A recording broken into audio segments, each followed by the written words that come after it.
Allô, je vous parle aujourd'hui, dans cette vidéo, des moyens d'intervention, des techniques d'intervention quand on assiste à de la violence, quand on assiste à une altercation, que ce soit entre conjoints, que ce soit au travail, que ce soit avec des amis. Donc, dans une société où tout bouge vite, vite, vite, vite, vite, une façon de pouvoir changer la face du monde est d'imposer rapidement une limite, une barrière.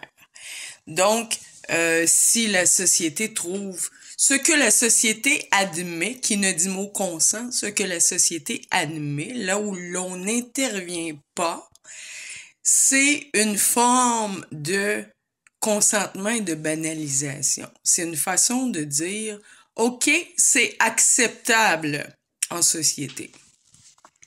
Or, les gestes de violence ne devraient pas être tolérés. On devrait pouvoir avoir des moyens, des mesures pour intervenir afin que les gens comprennent que en 2021, 2022, nous n'acceptons pas, la société n'admet pas les gestes répréhensibles, la diffamation, les agressions verbales, les agressions psychologiques, la violence physique.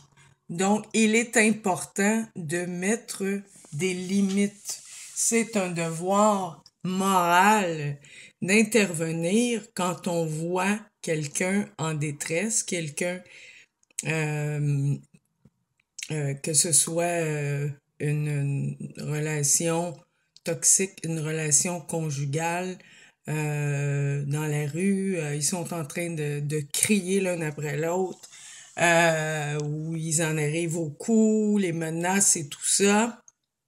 Il est important, je sais que la majorité d'entre vous sont de l'école de pensée de « c'est pas de mes affaires ». Mais on vit dans une société, on vit ensemble à tendre vers une certaine harmonie. Donc, ce qui arrive lorsqu'on dit « c'est pas de mes affaires », c'est un petit peu le même principe que si vous voyez quelqu'un de blessé qui tombe par terre et que vous passez votre chemin sans intervenir. C'est comme si vous admettiez que ça n'a pas d'importance, que ça fait pas de différence et que l'humain n'a aucune valeur. Donc, je crois que il est impératif de pouvoir collectivement savoir comment agir et comment gérer une situation quand on assiste à une situation de violence. Donc, il y avait, je crois que c'est TVA qui avait présenté le reportage en caméra cachée, des acteurs qui feignaient la bagarre, qui feignaient de la violence de couple, pour voir la réaction des gens, pour voir comment allaient réagir les passants. Et la majorité ont passé leur chemin, justement, avec la pensée de « ça ne me regarde pas ». Donc, moi, je vous invite à faire un examen de conscience, hormis les clichés, parce que sachez que la violence n'a pas de profil type, comme je le mentionnais dans une autre vidéo. J'ai rencontré des motards, le grand cliché. Un motard, c'est des fous, c'est tous des violents.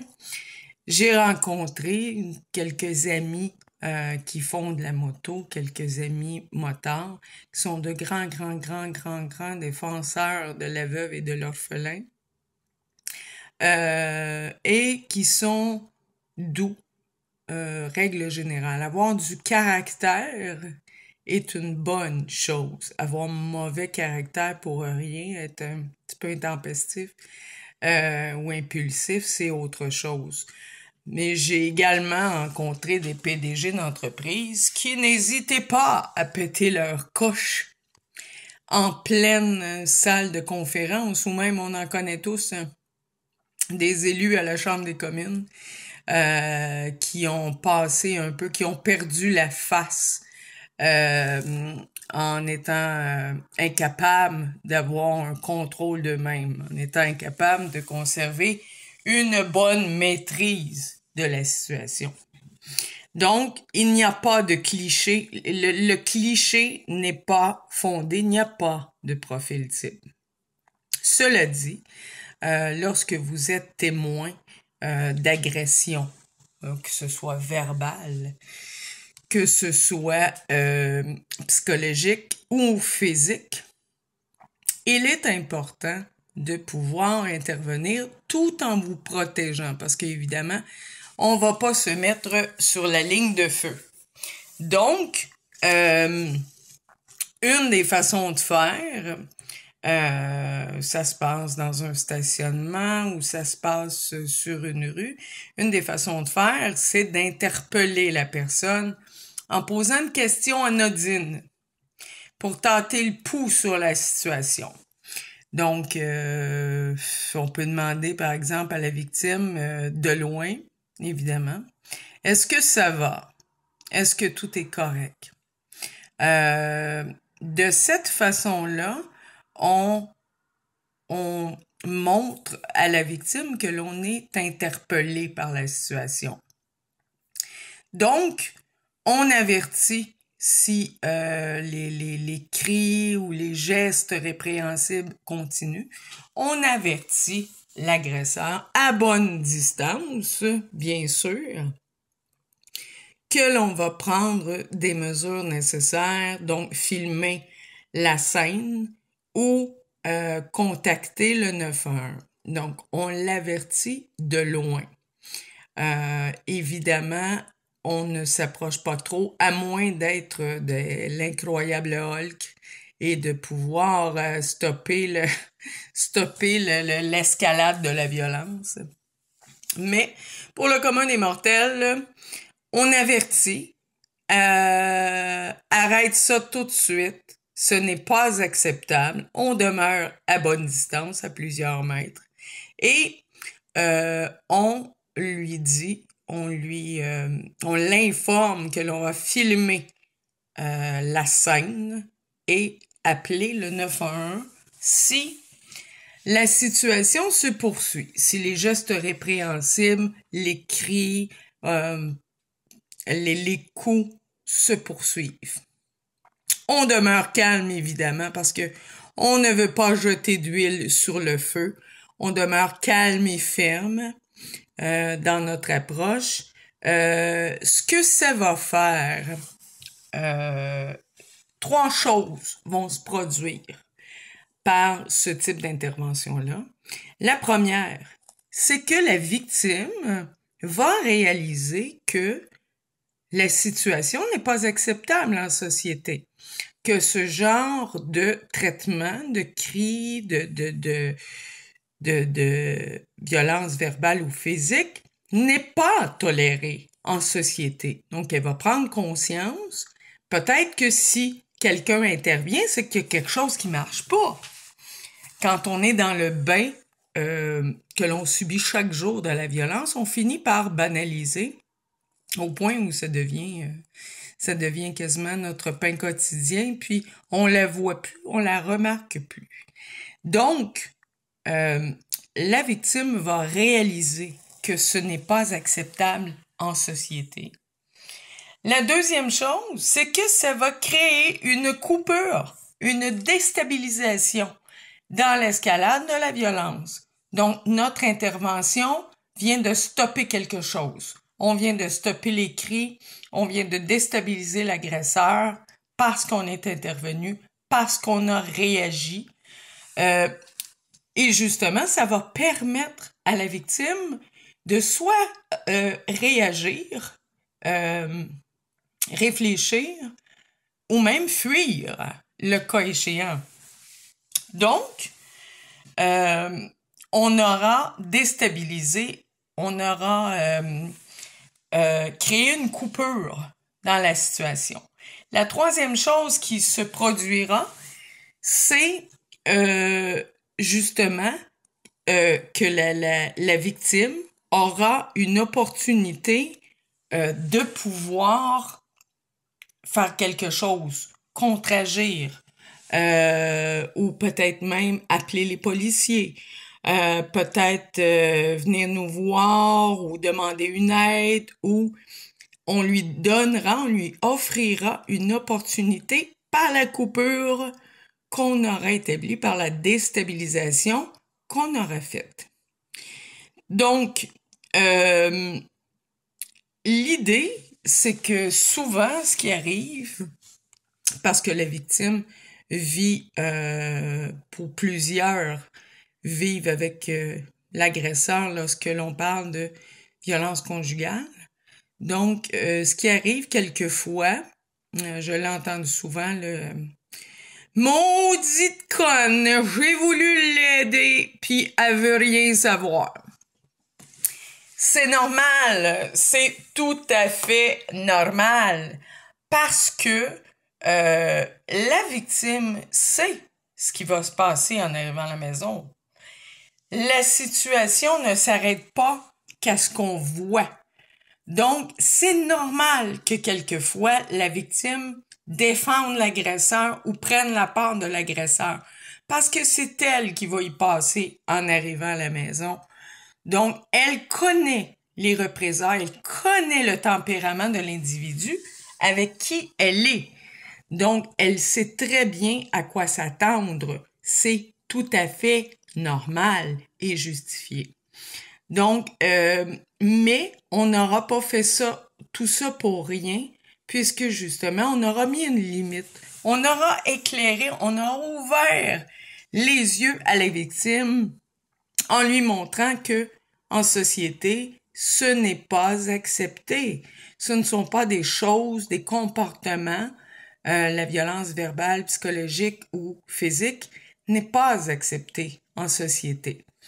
Donc, contrairement à l'indifférence qui tend à venir dire à l'autre, ça n'a aucune incidence, tu fais ce que tu veux, on s'en fout. Donc, on vient d'ouvrir les yeux à la victime et peut-être même à l'agresseur. Qui sait? Je veux vous parler également de des techniques de défense lorsque lorsqu'on est seul et que on est soit victime d'une agression ou en face de gens relativement violents, quand on se sent en danger. Donc, on a tous des outils à notre portée, évidemment. On peut pas traîner avec nous une arme blanche. Ce serait un peu mal vu, mais on a tous à notre portée des outils auxquels on pense pas vraiment qui peuvent être utiles. Si je sors à 2 heures du matin, mon trousseau de clés bien agrippé dans mes mains peut faire mal à bien du monde. Si je l'utilise bien, si je me fais attaquer, agresser ou quoi que ce soit, je peux me défendre en portant un coup avec mon trousseau de clés dans mes mains. Également, un des meilleurs outils auxquels on pense pas vraiment, c'est le crayon. Un crayon Bic a une mine très, très, très solide. Donc, puis ça fait mal. Donc, un solide coup porter avec un crayon Bic. Ou même, si vous avez une carte de crédit, les cartes agissent quand on les utilise bien, quand c'est utilisé rapidement, agissent un petit peu comme un couperet. Donc, c'est encore de bons outils, de bons moyens de défense. Donc, c'était pour l'intervention lorsqu'il y a agression, lorsqu'on est témoin d'une agression, si ça se passe au travail, que par exemple, vous entendez crier dans la salle de réunion, c'est la même chose. N'hésitez pas à aller cogner, même si c'est un peu délicat, aller cogner, pour demander aimablement si on pourrait baisser le ton, parce que c'est dérangeant. Vous aurez fait la même chose, vous aurez créé ainsi une déstabilisation dans l'escalade de la violence. Donc, quand on parle de violence, c'est pas nécessairement toujours des coups. Le client qui lève le ton, qui crie après la caissière, la directrice de compte, violence. De plus en plus, on voit les écriteaux, aucune violence ne sera tolérée. Et c'est très bien ainsi. Ils en sont avertis, les clients sont avisés. L'homme fortuné et ou populaire qui agresse sa partenaire sous prétexte qu'il peut se permettre beaucoup de choses. Violence. L'ado qui harcèle sa petite amie ou le jeune adulte qui harcèle sa petite amie pour avoir d'elle des vidéos 3X alors qu'elle n'est pas d'accord. C'est une forme de violence psychologique. Une fille qui griffe son conjoint, qui graffine, qui le mord, violence physique. La mère ou le père qui crie après l'enfant ou le frappe. Violence également. Un enseignant qui humilie publiquement un élève, ça arrive parfois, malheureusement. C'est de la violence également, c'est de la violence psychologique qui peut laisser de profondes traces, peut avoir de profondes des conséquences durables. Un enfant qui mutile son toutou, sa poupée, aura fort probablement aussi été victime ou sera victime de violence également. Donc, il est important d'ouvrir l'œil et de voir ces signes-là. Une intervenante dans un centre SOS violence conjugale, un centre pour femmes, me confiait aujourd'hui, nous recevons des femmes demain, nous recevrons leurs filles ou les conjointes de leurs fils. Donc, c'est une roue qui tourne. C'est un cycle, c'est un pattern auquel on doit mettre fin. C'est du appris. Ce sont des gestes, des comportements transmis. D'où l'importance de y mettre un terme et de pouvoir rééduquer notre société et rendre les gens un peu plus proactifs à mettre des limites et à dire non, la violence n'est pas tolérée dans notre société. On souhaite avoir l'harmonie parce que oui, c'est possible. On peut communiquer malgré qu'on ne soit pas d'accord, malgré nos différents points de vue, malgré notre groupe d'appartenance, malgré nos visions politiques, on peut apprendre à communiquer sans nécessairement adhérer aux mêmes visions. On n'est pas obligé de se déchirer et de faire des guerres. On ne naît pas humain, comme le disait Erasme, on le devient. Et c'en est un très bon exemple. Les animaux, ça donne à des games, des games de pouvoir. C'est la loi du plus fort. Mais nous, devenus humains par l'évolution, on peut adhérer à d'autres façons, d'autres principes, d'autres solutions pour un petit peu changer à notre façon la face de la société et la face du monde, changer ce monde et le rendre un petit peu meilleur qu'il est actuellement. Donc, je vous rappelle que mon livre « J'ai tout fait pour lui », publié le 8 octobre, sera disponible dans toutes les bonnes librairies. Vous pouvez m'en faire la demande à Nathalie1381 gmail.com.